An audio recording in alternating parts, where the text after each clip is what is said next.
If you're someone looking for a perfect love story in a show, X-Men 97 might not be the right pick for you. Maybe it's just me, but it almost feels like the show was intentionally avoiding to portray a flawless romantic relationship. All the relationships in this show were filled with heartbreaks. At some point, it even felt as though a disappointment was a necessity in each parent. There wasn't a single relationship that didn't experience some form of letdown. The show will literally build you up with certain characters dynamics only for things to fall apart later. If it's not a heartbreak, it's a breakup. There just wasn't a relationship that felt encouraging from start to finish. Every team member experienced a deep heartbreak with their partners, and honestly, it didn't even feel forced. Everything made sense in the context of the story, and it makes me wonder because X-Men 97 is fiction, so why didn't the writers or creators push for at least one perfect relationship? Why did they all have flaws, and why were the relationships not encouraging? In this video, we will dive into some of the relationships in X-Men 97 and explore what led to each heartbreak or disagreement. Mind you, this video is solely on season 1 of X-Men 97. It's not comic related or anything, and there will be spoilers. Let's start with Jubilee and Sunspot. Now, the first time Jubilee met Sunspot, you could immediately tell how excited she was to finally see someone her age join the team. Name's Jubilee, and dude, I get it. One day life's fresh, then the next day you're waking up to a blue monkey singing Mozart as he tinkers with doohickeys. It appeared as though she's been longing for a friend, and seeing Sunspot lighten her mood up, it really made her happy. I mean, imagine being the only teenager surrounded by adults on a team. You don't right his Wolverine and you don't left his beast. Like, the f is she supposed to be doing with these people? So if you ask me, she really needed a break. Sunspot joining the team and being the only person in her age bracket was the best thing for her. As the show progresses, Jubilee and Sunspot's friendship grew strong and they became inseparable. They were often seen together within the team, but things really got serious between them in episode 4 when they found themselves trapped in a video game. This experience solidified their bond for me, especially when Jubilee hugged Sunspot out of excitement after thinking she had lost him. Dead? Oh, thank goodness.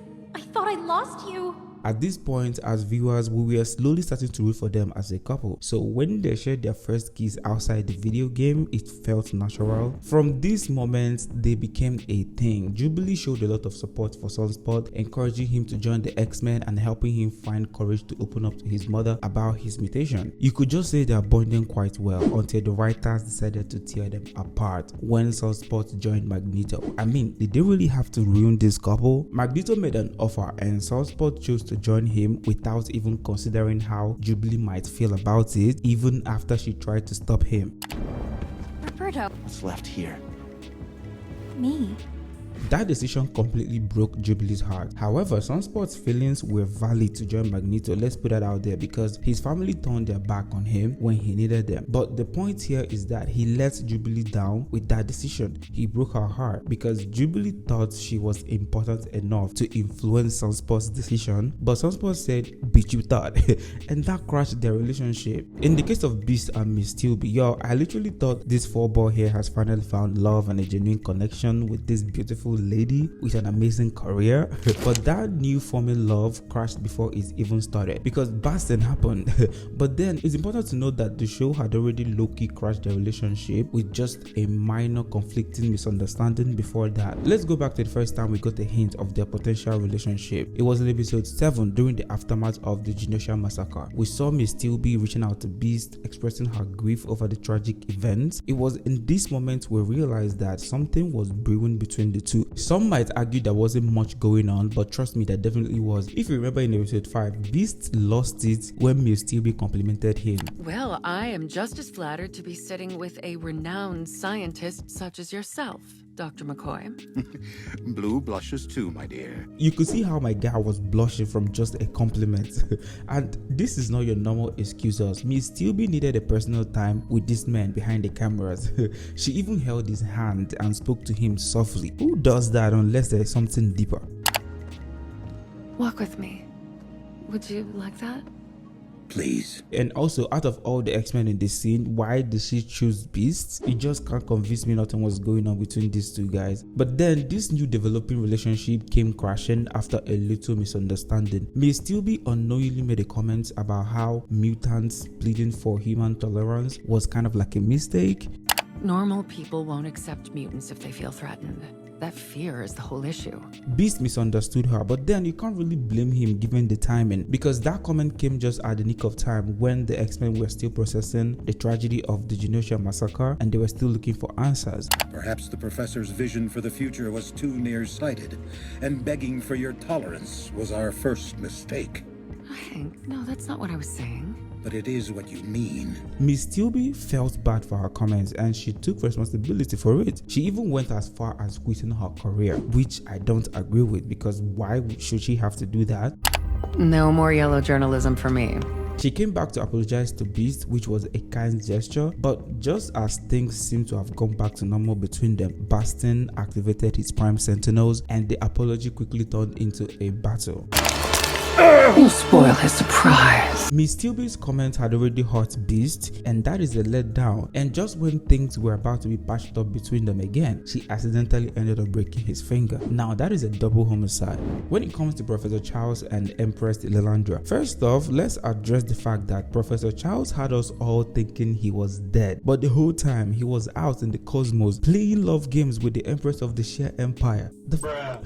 In the case of Charles and Lilandra, you could say they were truly in love and had a deep understanding of each other, but their relationship was doomed from the start due to the obvious cultural differences. The Sheer Empire has no love for humans. They refer to them as terrors. They see them as inferior and want nothing to do with them. And on top of that, Lilandra's sister Deathbed was hell-bent in making sure that their relationship never worked out. In other words, the Sheer Empire is pretty much xenophobic, which makes me question, why does Professor Charles even want to associate with them when they clearly don't like his kind?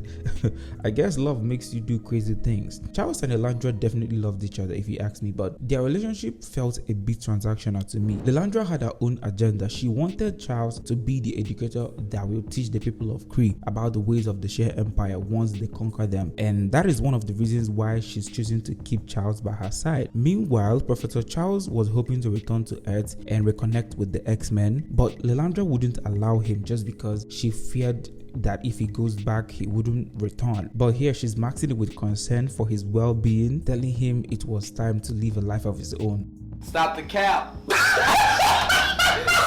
Their love was put to test by Deathbed. She challenged Professor Charles to prove his love and loyalty to Lilandra. This woman demanded that he renounce Earth and erase all memories of his life there and his X-Men. And obviously Charles couldn't bring himself to do it, which led to a fight. Charles ended up using his psychic abilities to control the situation, putting everyone in a classroom setting to lecture them about their shortcomings. It was during this lesson that he realized that his X-Men were facing an even greater crisis back on Earth. No!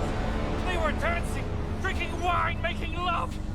Oh, my children of the atom, destroyed! Charles then decided to leave the Sheer Empire and return to Earth, regardless of how Lilandra would feel. If you leave, you will prove my sister right about your kind. If that should end our star-crossed affair, so be it. That decision really broke Lilandra's heart, and the way Professor Charles even delivered the news, honestly, it was a bit harsh. He literally just said, "So be it," like it was nothing. Sheesh. Storm and Forge, these two managed to break the curse of the doomed relationship in this show, but not without a challenge, of course. After Storm lost her powers in episode 2, she left the X-Men to figure things out on her own. That was when she met Forge in a bar, and he offered to help her regain her lost abilities. But let's be real, I'm a guy. I'm pretty sure Forge had more in his mind other than just helping her out. I mean, he's a man after all, so and then it turns out my guy has had a crush on Storm the whole time. He took her back to his place and treated her to what I would call a sweet date because these two had a good homemade meal, had great conversations, and even went on a horse race. Keep up. I'm not building you a faster horse. What a rude little man. If this is not a perfect date, I don't know what is. And the good part is Storm was feeling him. Everything seemed to be going smoothly for these two until, of course, X-Men 97 threw a curveball as usual. So after the attempts to restore Storm's powers, Storm asked Forge why he cared so much for her and his reason for choosing to help her. That was when Forge dropped the bombshell and revealed to Storm that he was the mastermind behind building the devices that can neutralize mutants' abilities. This revelation broke Storm's heart. Devices that could be used to neutralize dangerous mutants. No, No. You made these? No.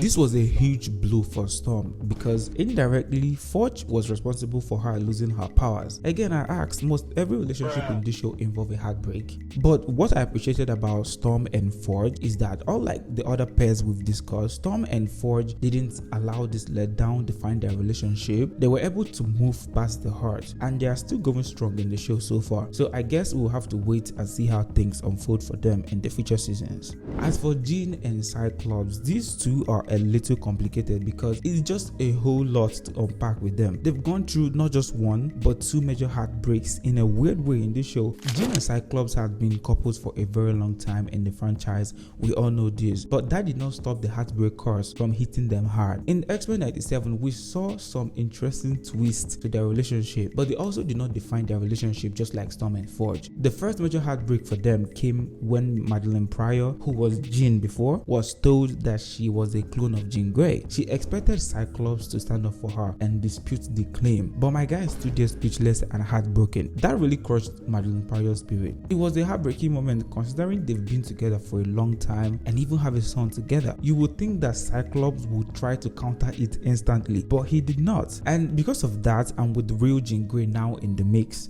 Madelyne then decided to leave the mansion and move to Genosha, where she spent the rest of her days. And Cyclops and Jean, they had a hard time adjusting to this new development, but then Jean's heart took another hit when she discovered that Cyclops and Madelyne were still communicating through their psychic rapport. Psychic rapport is like a telepathic connection that allowed Madelyne to stay in touch with Cyclops. Jean felt completely betrayed, and that was the second heartbreak.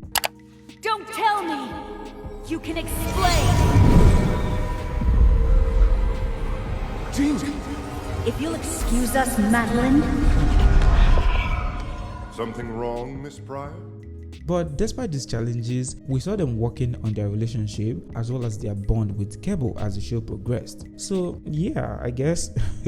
Moving on to this complicated situation involving Rogue, Gambit, and Magneto is something I would call a tricky love triangle. These guys are the only trouble we have in the show. I don't even think they're a trouble, but you know what I mean if you've seen the show. It's a situation where Gambit is deeply in love with Rogue, but they just can't be together because they're unable to share any physical touch due to Rogue's powers. The only person that can physically touch Rogue is Magneto, but Rogue didn't really want to be with him. She wants to be with Gambit, but the odds were against them. I won't deny my passion for you.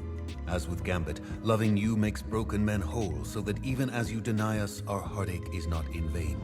Gambit's first heartbreak was in episode 2 when he saw Rogue leaving Magneto's room. He felt betrayed, but instead of confronting her, he kept it to himself. Then in episode 3, when Madelyne Pryor possessed the mansion, Gambit saw Rogue and Magneto sucking into each other. It was another moment of disappointment, and it's crazy how he's the only one seeing Rogue giving to Magneto all the time, but yet Gambit still endured it all without confronting her about it. Bro just kept on swallowing all the disappointments alone. But then in episode 5, Rogue opened up to Gambit about her feelings regarding their relationship. She explained to him that their inability to physically touch each other was why she felt they couldn't be together. This was a crushing moment for Gambit. My guy broke down, cried, and felt completely helpless in that situation. It was a painful moment for both of them, and rightfully so, because being with someone you can touch is actually weird, and physical touch is like one of the main things in a relationship. So it's sad for them to not have that connection. And as for Magneto, he has always had a good relationship with Rogue, just like I said, compared to Gambit. He was able to get Rogue to stand by his side to govern Genosha, which was important to him. But then Rogue backed out from the plan just before the Prime Sentinels hit Genosha in episode 5. Thanks for the dance, sugar. But Remy was right. Some things are deeper than skin. That was a letdown to Magneto because he felt disappointed. And the funniest part, they did not even give him enough time to process the heartbreak before they met an even bigger disaster. Rogue's decision to step away from both men was understandable because she knows that she will be hurting either of them if she ends up with one of them. But then she ended up with an even bigger heartbreak in the end because she lost Gambit in the Genosha attack, and she will forever feel guilty of the fact that their last moment together was a moment of breakup. Now that is a different kind of pain, honestly. The writers of X-Men 97 really went crazy in this show. They didn't even let a single relationship escape without some kind of heartbreak, and that's also extended to characters who weren't even in relationships, like Wolverine for example. Watching Jean and Cyclops together is painful enough for him since he can't be with the woman he loves. The same thing goes for Morph. He has shown interest in Wolverine a few times, but it's clear he doesn't stand a chance with him, and that is heartbreaking for him. Though it's unclear if Morph wants more than just friendship with Wolverine, but you get the point. I understand that no real life relationship is without its ups and downs, but this is X-Men 97, a fictional universe. You would think that the writers could have given us at least one perfect relationship without any flaws, but instead they went the opposite route. If not for anything, I feel like Beast and Miss Tilby could have been that pair without any drama, you know, because their relationship barely had any screen time and they didn't even dive deep into their relationship, and yet the show still managed to throw some heartbreak their way. But yeah, let me know what you think about this topic in the comment section. If you made it to this level of the video, you are the real MVP. I really appreciate you watching my videos. Please support the video by liking and subscribing to the channel. I have more videos on the way and you wouldn't want to miss them. With that being said, guys, I'll see you guys in my next one. I'm out of here.